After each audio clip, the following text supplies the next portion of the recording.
à tous. 113 membres, dont 33 femmes. C'est la composition du Conseil économique et social. Ils ont été nommés hier par le chef de l'État ivoirien Alassane Ouattara. Ils vont désormais travailler aux côtés de Marcel Zadikessi, président du Conseil. La commission électorale indépendante CEI forme ses agents à la maîtrise du système électoral ivoirien. Il s'agit par là d'organiser des élections transparentes, neutres et crédibles en 2015. Sensibilisation sur la fistule obstétricale à San Pedro. Les femmes porteuses de fistules ont été incitées à ne plus se cacher, mais à se rendre dans le centre de traitement ouvert au CHR de la ville, où elles sont déjà nombreuses à avoir été opérées et guéries. Merci d'être avec nous sur RTI 1. Bienvenue dans ce nouveau point de l'actualité. La composition du Conseil économique et social est connue depuis hier. Les membres de l'institution ont été nommés par le chef de l'État. Ils sont 113, dont 33 femmes, désormais aux côtés de Marcel Zadikessi, président de l'institution. Vigia Naïma. Le président de la République a procédé ce lundi 27 octobre 2014 à la nomination par décret numéro 2014-642 du 27 octobre 2014 de membres du Conseil économique et social. Cette nomination vient en complément des précédentes nominations de M. Marcel Zadikessi en qualité de président du Conseil économique et social par décret numéro 2011-93 du 13 mai 2011, puis de M. Tiemoko Yade Koulibaly en qualité de premier vice-président de cette institution par décret numéro 2012-373 du 20 avril 2012. Sont donc nommés membres du Conseil économique et social à compter de ce jour. Messieurs Aboua Gustave, Adjei Dominique, Agbaï Félicien, Ali Hervé, Ba Karamoko, Bamba Amara, Bamba Kassoum, représentant de la Chambre nationale des métiers de Côte d'Ivoire, Bamba Moriféré, Mesdames Bamba Mousso, épouse Touré, Baro Ami, épouse Soumaoro, Messieurs Baudois Yao Maxime, Bé Yeo, Bois Kémélé, Amouakan et Djampan, Madame Boussoun Guessan Agnès, Messieurs Kasseignan Antoine, Chiapo Georges, Sissé Aboubakari, Sissé Daouda Salif, Kofi Magloire Clotaire, Madame Kol Marie-Reine, épouse Koné, Monsieur Koulibaly Abdoulaye, Madame Koulibaly Madjara Yao, Messieurs Koulibaly Wamien, Koulibaly Sunkalo Di Charles Sanga, Madame Courcio Jennifer Flora, épouse Rouba, Messieurs Dako Zawi Thomas, Delafosse René, Dambélé Sori, Monsieur Diabagaté Aliadji, Mesdames Diagou Janine Bénédicte, épouse Vaudier, Diakité Fatoumata, épouse Kanaté, Messieurs Diallo Amadou, Diomandé Drissa, Madame Diop Louise Aminata, Messieurs Djouka Anzeni, Ekra Alain, Elola Ramatou, épouse Koulibaly, Messieurs Ezan Akele, Fakri Karim, Gadebekou Samuel, Bebe Jean-Baptiste, Gogwa Nizako Vincent, Madame Guéré Bla Nadine, Monsieur Incho Arsène, Mesdames Irie Lou Rosalie, épouse Boti, Kakoutier Colette, Messieurs Kakou Gikawe Maurice, Kakou Mathias Devigny, Kambiré Jean, Kouri Joseph, représentant la Chambre de commerce libanaise, Kobenan Anaki Innocent, Kofi Guillaume, Kwazan Étienne, Konan Kwame Charles, Konan Venance, Madame Koné Colette, épouse Koné, Monsieur Koné Lazeni, Koné Mamadou, Madame Koné Marie-Louise, Messieurs Koné Yacouba, Kwablan François, Madame Kwame Ama-Christine, épouse Dadier, Kwasi Euphrasie Hortense, épouse Yao, Kwasi Martine, Monsieur Kwasi Toussaint, Madame Koulibaly Mariam Fétégué, Monsieur Legras Jean-Louis, représentant la Chambre de commerce française, Madame Loukou Apolline, Monsieur Magne Pierre, Madame Montagnier Josilor, Messieurs Mwandou Alain, Ndri Yokoli, Nzi Désiré, Nzi Nguessan Gabriel, Ngueta Judicaël, Odie Tiakore Joseph, Oga Léon Georges, Ouattara Abdoulaye, Ouattara Bakaramoko, Ouattara Daniel, Ouattara Largaton, Ouattara Mamadou, Madame Ouattara Mar Fatou, Monsieur Ouattara Sanka, Ourega Bernard, Madame Pen Cécile, Porquet Salimata, Monsieur Régnier Andomat Stéphane Antoine, Madame Richemont Stéphane, épouse Essis, Messieurs Roland Yves Joseph, Samassi Mamadou, Sangaré Sega, Sanogo Bamba, le père Savadogo Patrice, Messieurs Silué Sigata, Silué Tiangazon Lansina, Soro Brahima, Soro Mamadou, Soumaoro Farikou, Mesdames Studer Kofi Martine, Tamini Adjoa Ngo-Louise, Tanoé Viviane, Touré Aya Virginie, Touré Diabaté Massobé, Touré Mariam, épouse Kokia, Traoré Fatoumata, épouse Diop, l'imam Traoré Mamadou, Monsieur Veilly Bernard, Madame Vaudier Marie-Ferdinande, épouse de Claire, Messieurs Yassé Charles Emmanuel, Yapobi Désiré, Yeo Tchovaga et Zobré Kokobo André. La rentrée solennelle du Conseil économique et social aura lieu le jeudi 30 octobre 2014 à 10 h au siège de cette institution, sous la présidence du premier vice-président, M. Tiemoko Yadé Koulibaly, qui assure, conformément aux textes en vigueur, la suppléance du président du Conseil économique et social. Fait à Abidjan le 27 octobre 2014 pour le ministre d'État, secrétaire général de la présidence de la République, Marcel Amontano, ministre, directeur de cabinet du président de la République. Je vous remercie. Et un communiqué du Conseil économique et social dans le cadre des préparatifs de la cérémonie marquant la rentrée solennelle du Conseil économique et social. Monsieur le Premier vice-président prie mesdames et messieurs les conseillers économiques et sociaux de bien vouloir se présenter le mercredi 29 octobre 2014 de 9 h à 17 h au siège de l'institution 6 au plateau pour affaires les concernant. Le présent communiqué tient lieu de convocation individuelle. Fait à Abidjan le 27 octobre 2014, le secrétaire général. Lancement des travaux de bitumage de la route Bouna-Doropo dans le nord-est de la Côte d'Ivoire, à la frontière ivoiro-burkinabé. Longue de 91 km, cette route va coûter 41 milliards de francs CFA et elle va être livrée exactement dans 26 mois. Abou Sanogo. Depuis 17 ans, les usagers de la route Bouna-Doropo, frontière Burkina Faso, se plaignent du mauvais état de cette route qui leur cause d'énormes désagréments à cause de son état de dégradation. Il y a beaucoup de trous, il y a beaucoup d'accidents. Ça nous fatigue très bien même. Bouna-Doropo, c'est 50 km et on fait 4 heures de temps. C'est pas normal. Le premier coup de pioche qui marque le démarrage des travaux de bitumage de cet axe par le Premier ministre Daniel Kablan-Duncan est un soulagement pour les populations du Bunkani. Avec l'avènement du président Alassane, aujourd'hui, nous avons cette route. Vraiment, nous saurons comment lui dire merci. C'est un élément essentiel pour nous et nous tenons vraiment à dire merci au président de la République. C'est une route communautaire, longue de 91 km. Son bitumage va favoriser l'accroissement des échanges commerciaux dans l'espace CEDEAO et en particulier entre la Côte d'Ivoire et le Burkina Faso.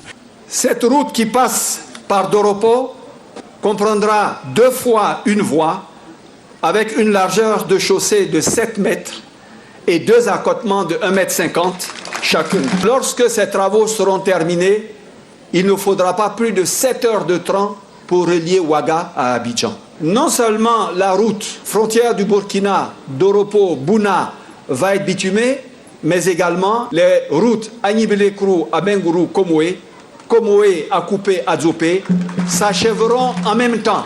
Le projet de bitumage de l'itinéraire Bouna, Doropo, frontière Burkina Faso va coûter 41 milliards de francs CFA et sera livré dans 26 mois. C'est essentiel parce que ça permettra donc une synergie importante entre le Burkina Faso et la Côte d'Ivoire et le développement interrégional.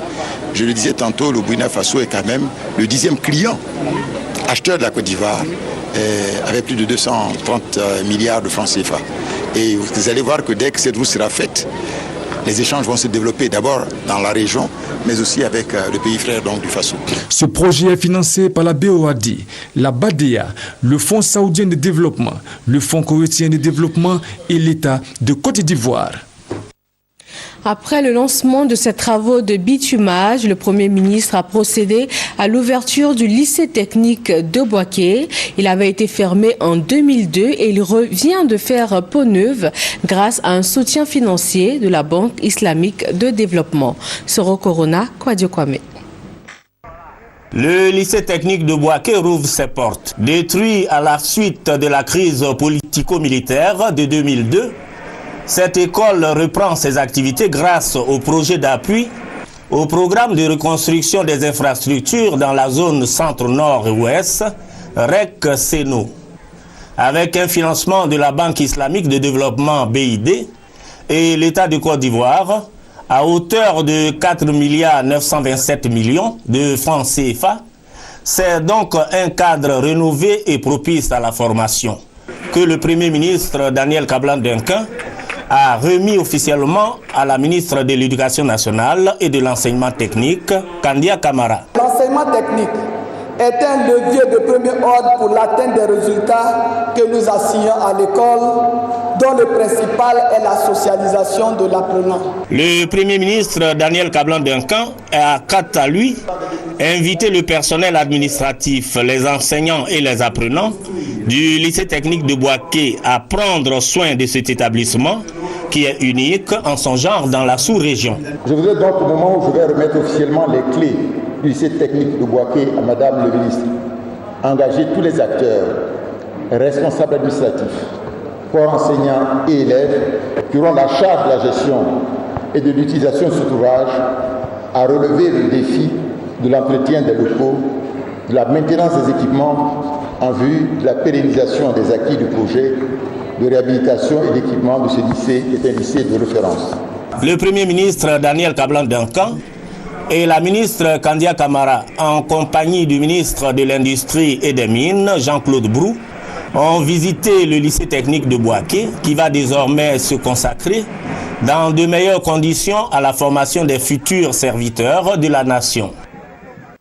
70 enfants de 9 à 14 ans bénéficient d'un projet d'alphabétisation. C'est dans la commune d'Abobo. Ils sont dans des classes passerelles qui vont leur permettre de s'insérer dans le circuit normal de l'école. Victorine Yaoyobwe. 70 enfants de 9 à 14 ans vont connaître la joie d'aller à l'école. Ces enfants sont de Biabou, un quartier de la commune d'Abobo. L'œuvre est de la mission luthérienne Melsima et du Conseil norvégien, deux organisations engagées dans le combat de la scolarisation des enfants à travers un projet dénommé Espérance pour tous. Ces 70 enfants, à cause de leur âge avancé, ne pouvaient intégrer le cycle normal de l'école. Solution toute trouvée, les classes passerelles, mécanismes mis en place pour donner une seconde chance aux enfants dans cette situation. Ce sont donc deux classes passerelles entièrement équipées qui sont offertes aux 70 enfants de Biabou. Ils pourront ainsi bénéficier d'une formation accélérée et intégrer par la suite le cycle normal de l'école. À Grand Bérébi, ce sont les élèves de 2 villages qui ont reçu des kits scolaires pour cette année scolaire 2014-2015.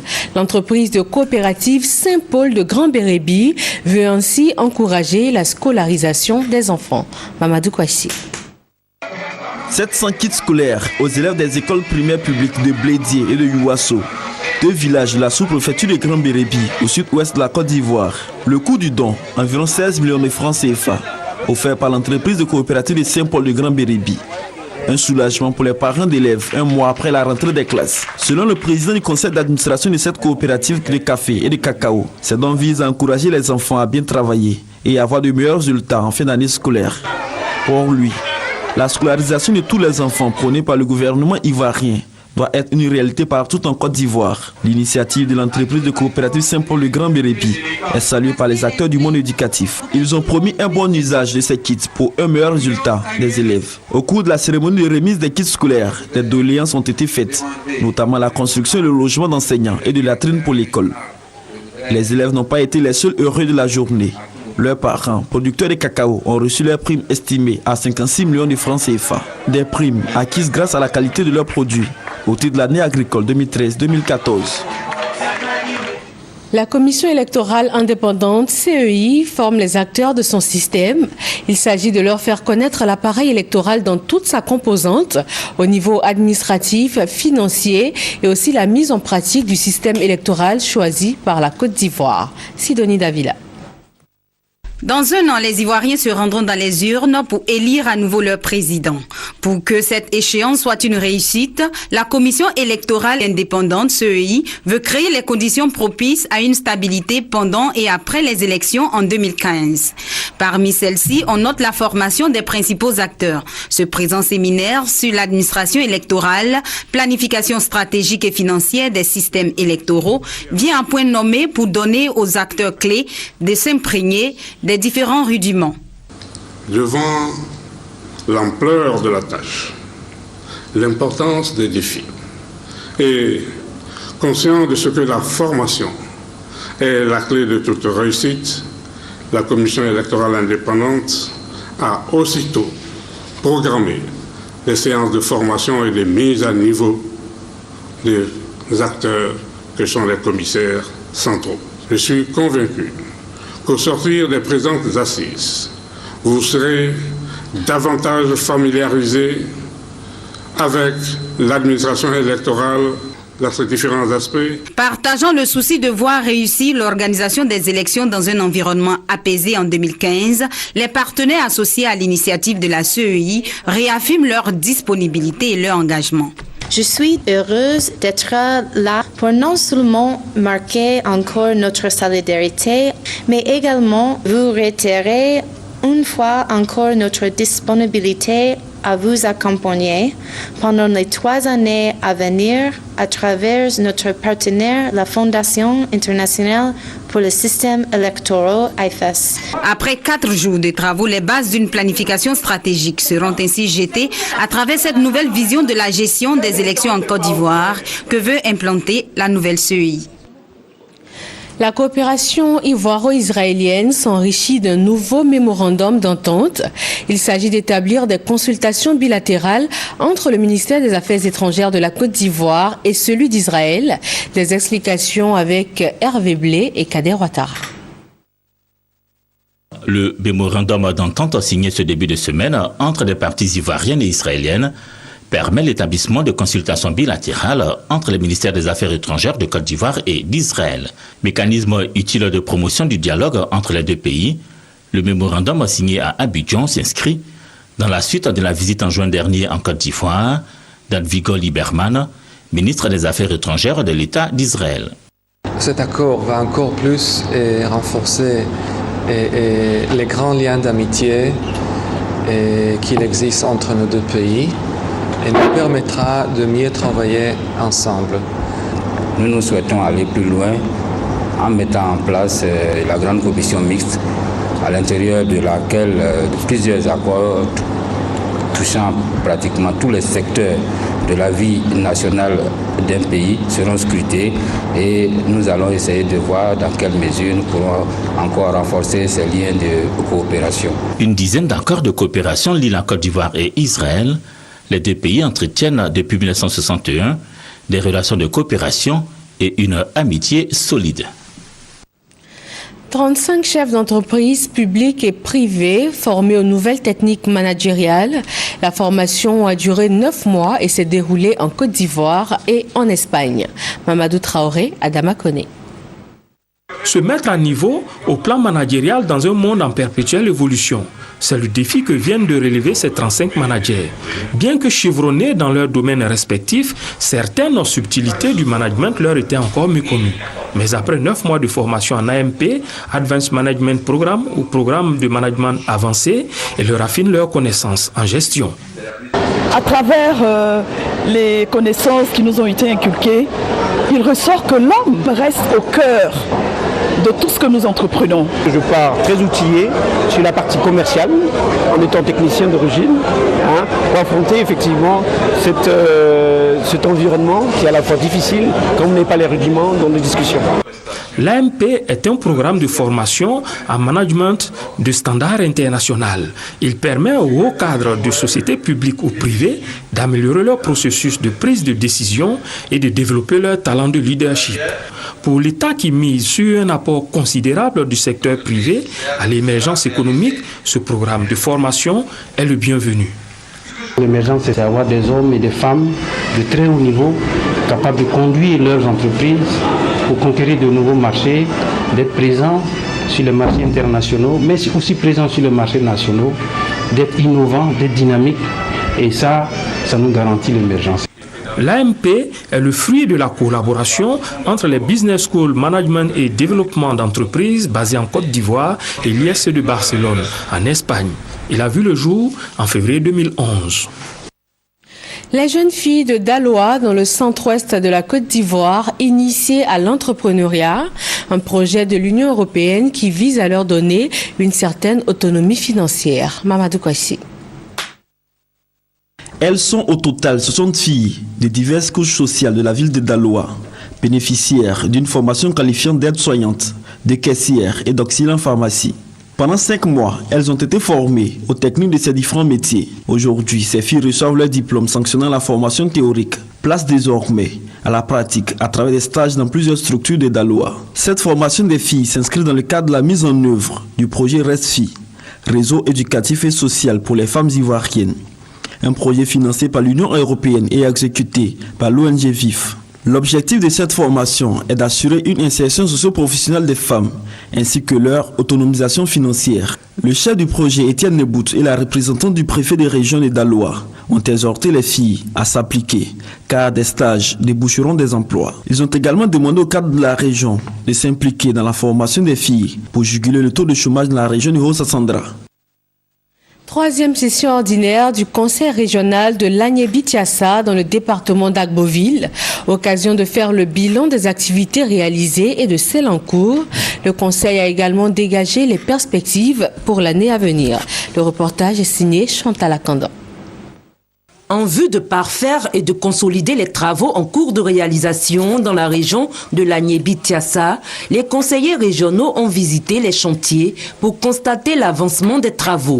8 chantiers sont en voie d'achèvement pour l'année 2014. Le Conseil régional de l'Agné-Bitsiassa a tenu sa 3e session ordinaire dans le département d'Agboville en vue de faire l'état des lieux de ses activités.